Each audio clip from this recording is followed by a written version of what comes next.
America ने एक बार फिर ईरान पर हॉर्मुज स्ट्रेट के वाकई ईरानी आइलैंड पर हमले किए हैं। अमेरिकी फौज ने कहा है कि उसने साउथ ईरान पर ये नए हमले किए हैं, जिसमें ईरानी मिसाइल साइट और खदानें बिछाने की कोशिश कर रही नाव को निशाना बनाया गया है।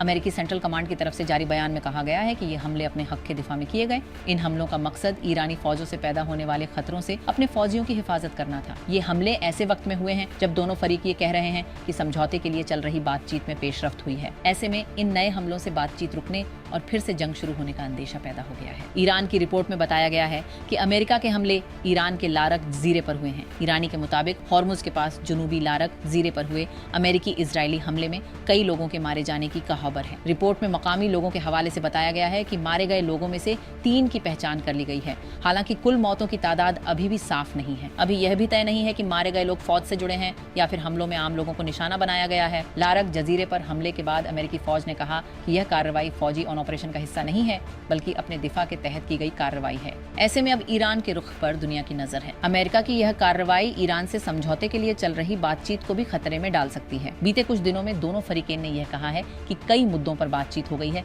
और जल्दी ही समझौता हो सकता है। ऐसे में फौजी कार्रवाई से ईरान और अमेरिका के बीच मुमकिन समझौता में देर हो सकती है। अमेरिका और इजराइल ने 28 फरवरी को ईरान पर बड़े पैमाने पर हमले शुरू किए थे। इससे पूरे पश्चिम एशिया में जंग छिड़ गई। ईरान ने इसके जवाब में इजराइल और खलीजी इलाके में अमेरिका के ठिकानों पर हमला किया। दोनों फरीकों में 8 अप्रैल को आर्जी सीज फायर हुआ था, जिसके टूटने का इम्कान बढ़ता जा रहा है।